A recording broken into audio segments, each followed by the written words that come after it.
Right, next section we're going into is fake virus and fake lockdowns.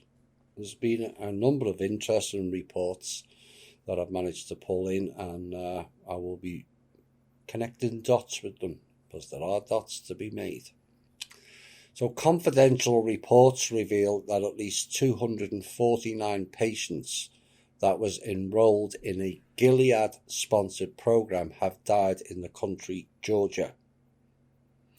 And new data leak reveals that the Georgian government and US drug giant Gilead have failed to investigate at least 249 deaths of patients enrolled in a $3.3 billion hepatitis C elimination project. Now, Arms Watch has analysed these documents allegedly originating from the Ministry of Health of Georgia and then leaked anonymously on Twitter.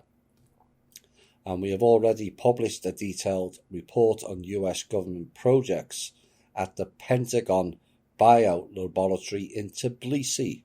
Who knew? DARPA in Tbilisi, which is called the Lugar Center. And in the current report, they analysed data about death cases of patients enrolled in the hepatitis C elimination project in Georgia. And it said this was an experimental pharmaceutical project sponsored by Gilead in cooperation with the US Centers for Disease Control, CDC, and also Georgia's Ministry of Health. Now, the Georgian media and health officials have previously denied any possible link between the experimental program and these death cases. However, the cause of death of some patients has been reported as unknown in Gilead confidential reports. Other patients enrolled in the program have discontinued treatment due to the serious adverse effects, and some of them have died.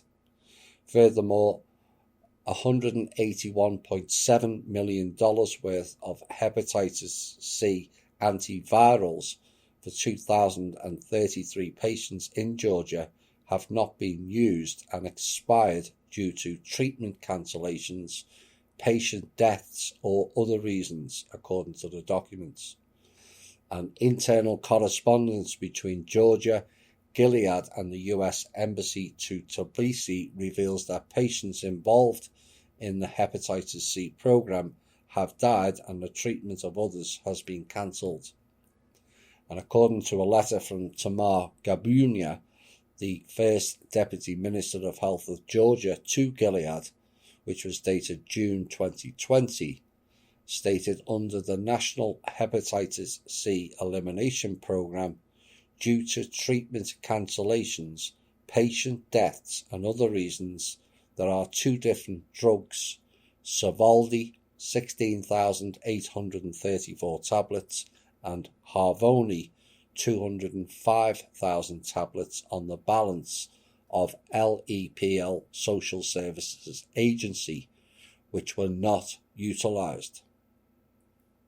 And it said the drugs belong to a category of expired, unusable, and are subject to disposal in accordance with of the laws of Georgia. Are subject to disposal. That's not what happens, though. Those out of date or unusable drugs are never disposed of in our terms. In our terms, disposal means destroying them or render them for non-use. In pharmaceutical terms, it means it is not usable in that country, and then they are repackaged with new expiry dates and sold off to third world countries, in particular Africa. It's a massive trade.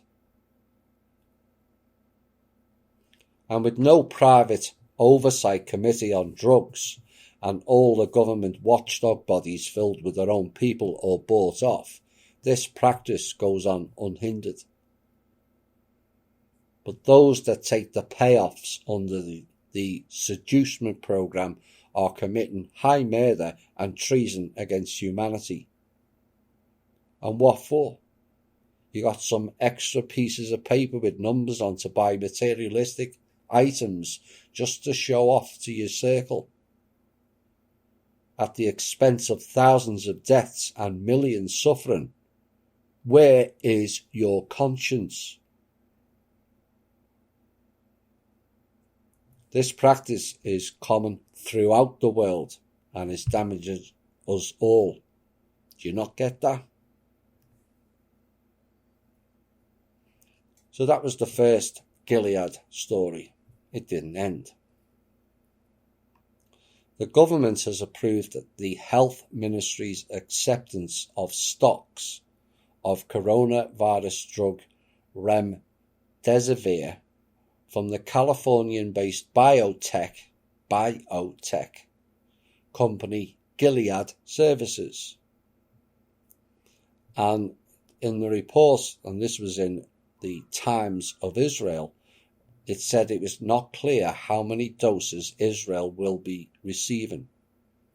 Now, remdesivir is among the only treatments shown in rigorous experiments to help fight the coronavirus.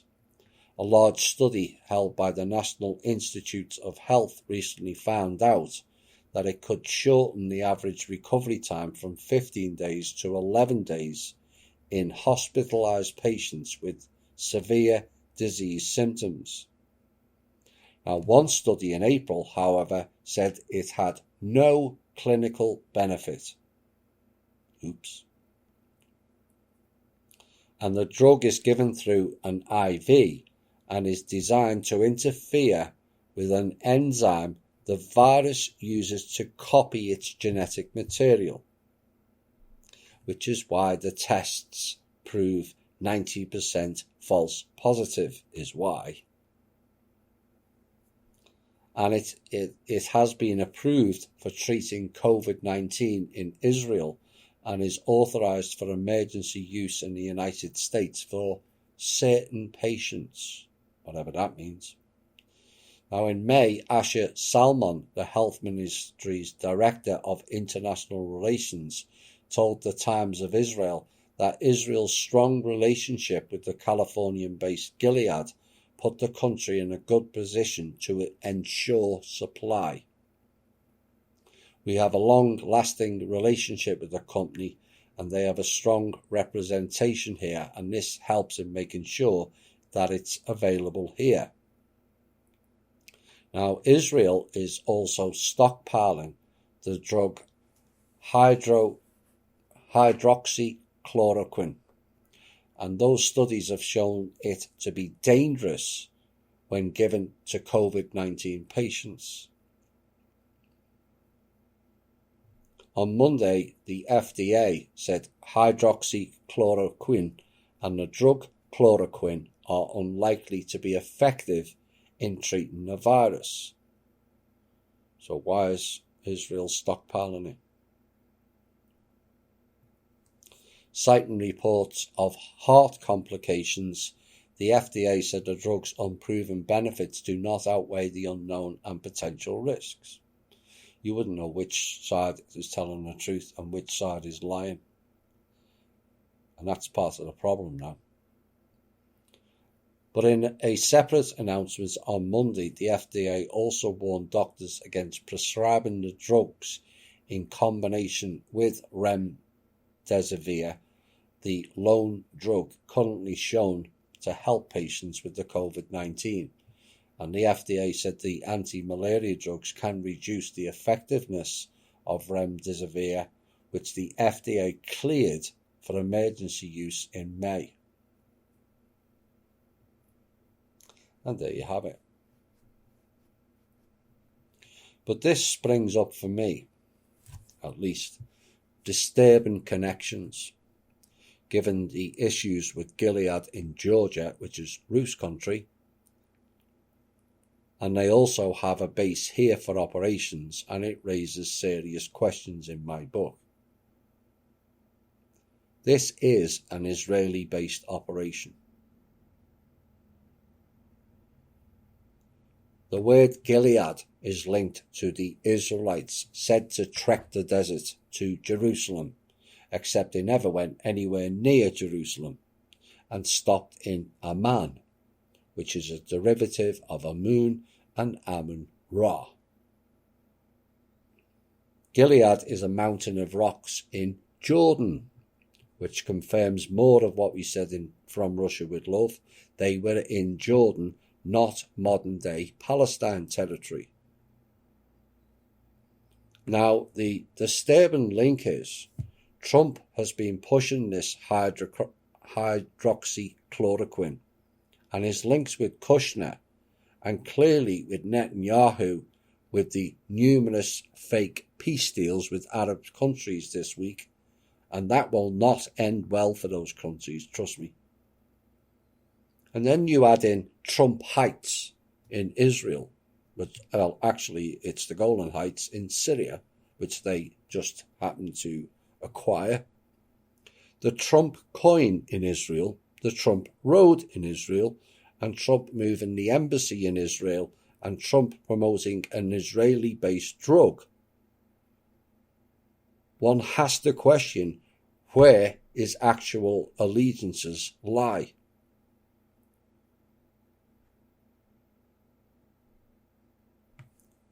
Now, I've been reliably informed this week that the trustee now knows that Trump is a member of the Black Sun. And this is something that I've warned about continually over the past 5 years in shows, and also to her. This allegiance of Trump to Israeli-based organizations who are hell-bent on destroying America. And throw in that Q will not mention or cover anything to do with Israel.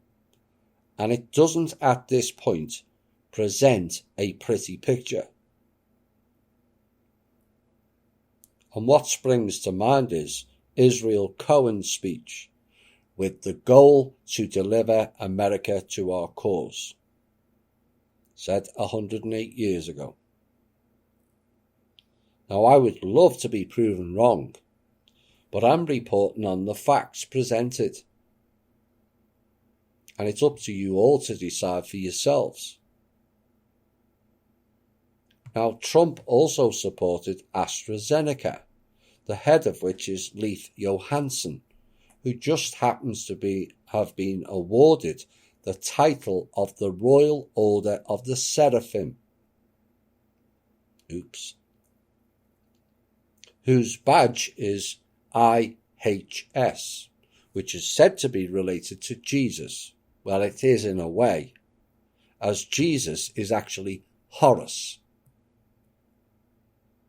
IHS is Isis, Horus and Set, and we're back to Egypt and their fake gods again.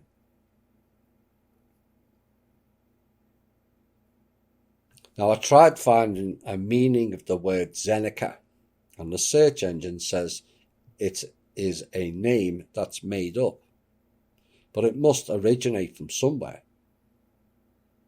Now, Astra means star. Could also mean Astarte. Oops.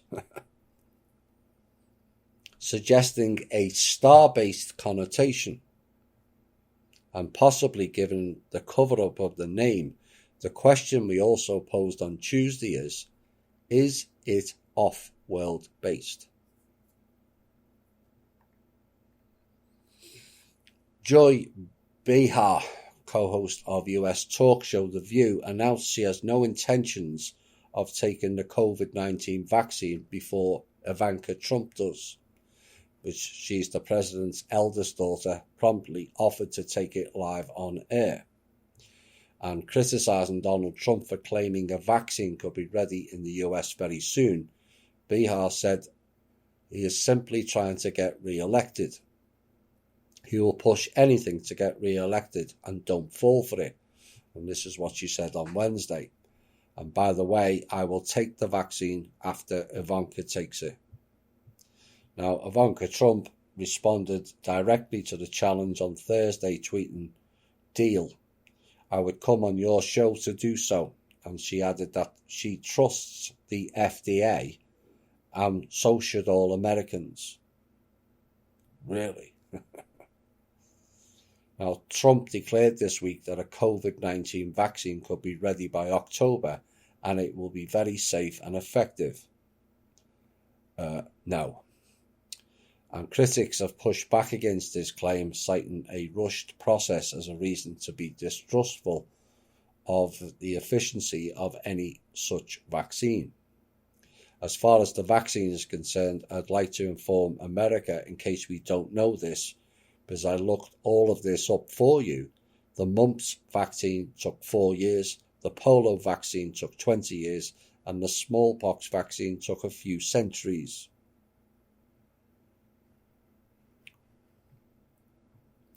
What this is a staged event. Just like the Canadian politician last year who faked getting injected with the flu vaccine. Now, the event with Ivanka, who is literally and figuratively in bed with the Black Sun Jewish group, will not receive a normal vaccine,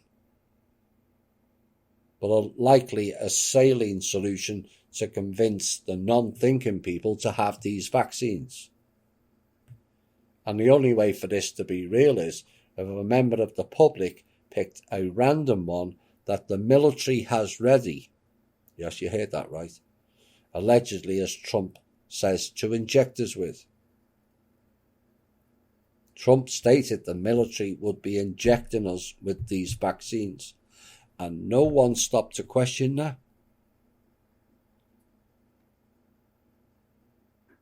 The Q people, you need to look more closely into these statements and connections at this point, because the 5D chess game, as it calls, may be against us all, not just the deep state.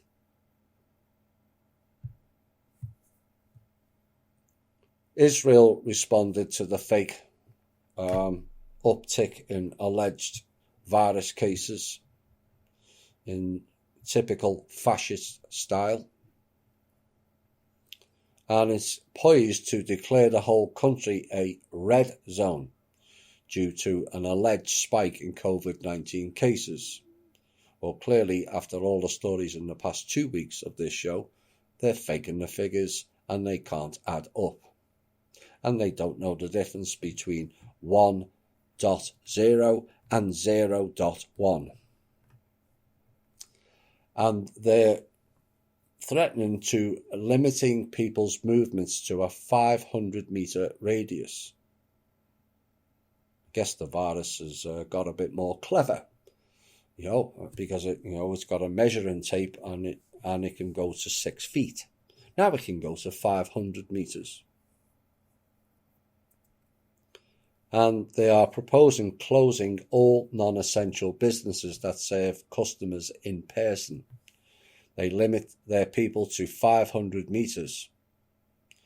And yet Netanyahu can fly thousands of miles to acquire Arab real estate under the banner of peace treaties. Yeah, right.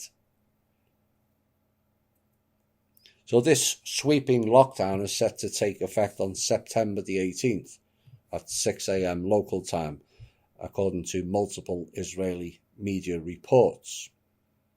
And these are examples as stated by David Icke. This virus has a watch, as it knows what time it is. It has a measuring tape, as it knows the distance of the virus. And it also has a calendar.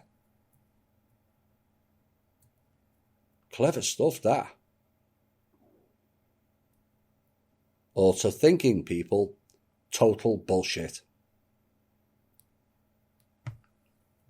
Now, the Israeli cabinet is expected to approve new stringent restrictions on the movements of people as well as on commerce as soon as Sunday morning.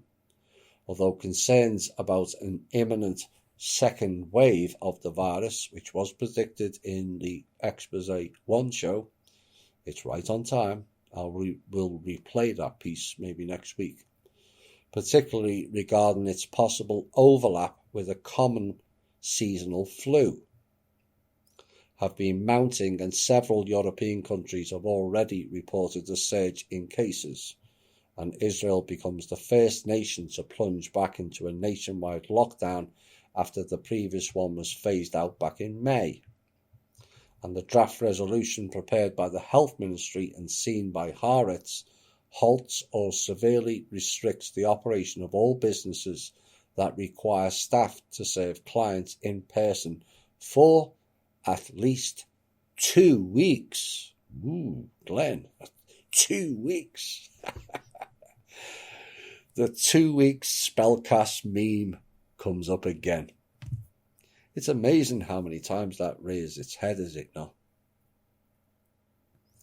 And it said residents will still be able to shop for groceries. Oh my, how benevolent of them. With supermarkets and grocery stores being exempt from the ban. The exception is also carved out for medical supply stores, yet so they can give you their out-of-date drugs and fake vaccines, including drugstores as well as for cell phone places and repair shops. All cafes and restaurants will be prohibited from serving diners inside, but allowed to offer delivery and takeout.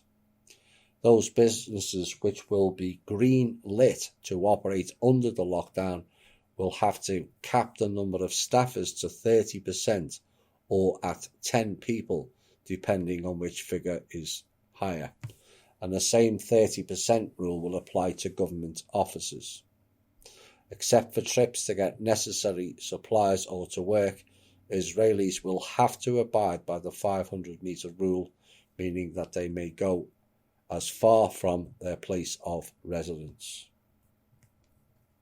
Unreal.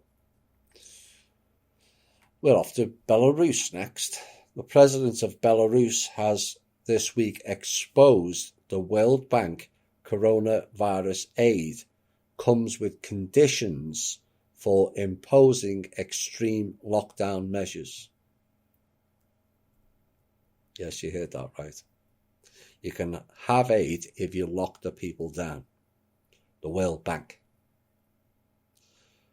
And they told Belarus to model their coronavirus response on that of Italy, and even changes in the economic policies, which he refused as being unacceptable. Now, earlier in a shocking development, the president of Madagascar made a sensational claim that the World Health Organization offered him a $20 million bribe to poison the COVID-19 cure called COVID-19 Organics, made from Artemisia. World Bank, World Health Organization. The Tanzanian president kicked out the World Horror Organization from the country after goat and papaya samples came COVID-19 positive. And days after the Tanzanian move, Burundi also kicked out the World Horror Organization virus team from the country for interference in internal matters. It was also revealed in an intercepted human intelligence report that Bill Gates offered $10 million bribe for a forced coronavirus vaccination program in Nigeria. Ooh, a human intelligence report. What a name that is. Is that saying that there's also a non-human intelligence report? Just asking. Now link that to the pondering question from Tuesday's show, and maybe we have a dot connector. After that, which an Italian politician has demanded the arrest of Bill Gates in the Italian parliament. She also exposed Bill Gates' agenda in India and Africa, along with the plans to chip the human race through the digital identification program ID 2020. Next, COVID fakery. And even the New York Times is questioning it now. Oh dear.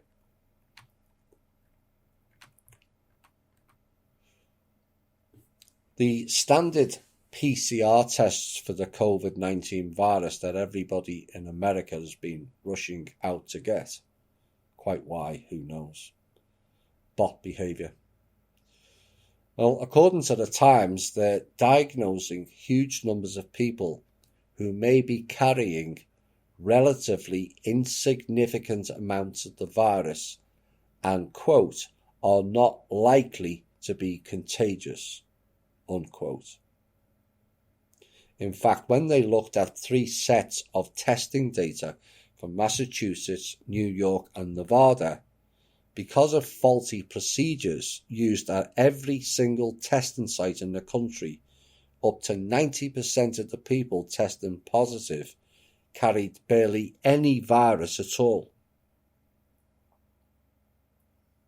And the experts they talked to were astonished that such cases are even getting classified as infections. Over 85 million PCR tests were given in the US since the COVID-19 replaced baseball as our national pastime, according to the New York Times. And these tests are $150 a pop. And that's almost $13 billion spent. Was just flushed down the toilet on a test that is essentially worthless. Not to mention all the wasted hours and inconvenience suffered. And the massive fraud perpetrated on the American people who were led to believe that the PCR testing represents the gold standard for detecting COVID-19 infections must be one of the biggest scams in history. That was the New York Times quote, not mine. But apart from all the squandered money, think of all the anxiety suffered by the over 7 million Americans who got back a positive result, which was total bullshit. And yet, even according to the Times, most of them, and maybe even the vast majority, likely only had traces of the virus too minute and harmless to classify as an infection. You know why it was minute? And it was found in these people? Because there's minute particles on the test kit is why.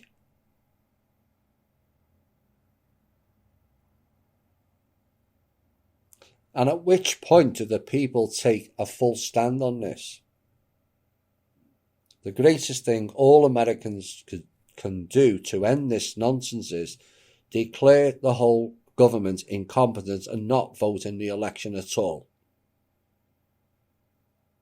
Why hasn't Trump addressed this to the nation this week?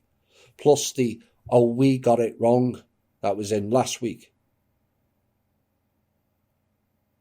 This is of optimal importance to this country, and Trump has an obligation to tell all of the American people this is fake, and we're opening everything. The tests are fake, the virus accounting is fake, and the projection of people who were going to suffer was also fake, times 10, and a mistake that they've admitted. So why hasn't Trump come out and told the American people?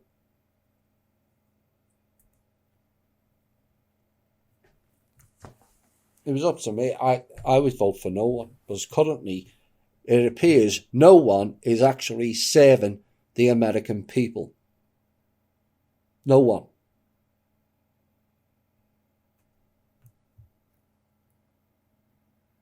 Just under 45.6% of surveyed Russians don't want to be vaccinated against the coronavirus, regardless of where the vaccine comes from, according to a new study by Moscow's Higher School of Economics. And the research revealed that just 13.2% of those questioned wanted to get the vaccine as soon as possible. Only 13%. Oh my. With a further 4.6% wishing to wait a few months.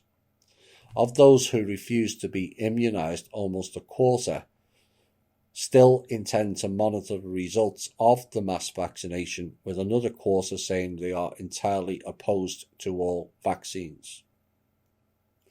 Now, part of the country's lack of enthusiasm for a vaccine may be explained by the belief that COVID-19 isn't so serious, and 43.4% of respondents believe that the danger of the epidemic is exaggerated or invented by interested parties. And this was a considerable rise from a similar survey taken in May, which discovered that just a third, 32.8% of the country, were coronavirus skeptics. I guess the Russians are still more smarter than the rest of us. Now the task is to spread that insight globally and reverse the bot-like non-thinking people. Where are we next? We're going to go to Oregon. We've had a couple of members give us reports on what's actually going on the ground in Oregon, and here are what they said in their words. The reports of wildfires here in Oregon are legit. Multiple family and THI members have been under level 3 evacuation orders, including my mum, this is Zenja, 3 times. When she tries to evacuate, it takes her 15 minutes to drive a single block in the traffic jam, and then the officials started evacuating the Expo Fairgrounds, where the original evacuees were headed for safety in the first place. Jackassery planning again. 5 towns in 2 counties ablaze just within 30 miles of me. 150-acre fires were becoming 22,000-acre fires in a single day. It seemed like cities were just erupting into flames, like an arsonist was on the loose. Nobody that I've spoken with who has lived here for generations thinks this is natural. I could go on, and I'll give you all the info you want as soon as this settles. But the good news is the THI members and their families are on top of it statewide. We all have a place to stay, and my family is preparing shelters, food, blankets, clothing, and toiletries as we speak. Even though internet and phone lines are spotty, you can usually get texts through, and we have a network with a surplus to offer each other and others. Both my wife's school facility and our own property are prepared to receive evacuees. My mum is safe, and even though this is hard on my kids, helping others is a great way for them to focus their energy forward. We will get through this. And then a second member, this is Max. I wanted to share with you what is ongoing here in southern Oregon. Last week there was first a fire in Ashland, where I live, which spread north and burned significant portions of the towns on Phoenix. Oh my, the rising Phoenix ashes. And we're all back to Egypt again. And the other town was called Talent before travelling further in Oregon. The first day of the first fire, the winds were of a magnitude that resembled a hurricane in force. Fortunately for me, the winds blew the flames, which were visible from our home, in the opposite direction, and unfortunately for many others who lost their homes. What has emerged is a pattern of arson, responsible for most, if not all, of these fires spanning most of the state. I've heard from 6 individuals who live in this valley who personally witnessed arson taking place. Additionally, there are an increasing number of reports from law enforcement of arsonists who identify as Antifa caught and arrested for deliberately setting these fires. Yes, it is arson, and Antifa and SSP goons supported by certain military who are responsible for all of it. And then we have Antifa members who have been caught doing it. And yet Facebook is blocking posts saying fires was started deliberately by Antifa. What a stupid and dangerous world we live in, where the truth is denied and fear and lies promoted to the max. Pardon the pun, Max. Well, thanks to our members for that. One of our members questioned these fires also in the chat and their intentions, and remembered me warning of them emptying out California a while back, 2014 I think it was, and California being sold to a Chinese consortium, and asked if this was related. Yes, Paul, the quote-unquote Chinese and the SSP connection to that coast is now taking a deeper effect, it seems. With Los Angeles and Vancouver already acquired, it seems they want the in-between as well. Now, personally, I think it's a good thing many people are moving inland. TPC villages or small towns would be cool to house them all, and away from the coasts, but not by the current way that these clowns are doing things. We'll be back shortly.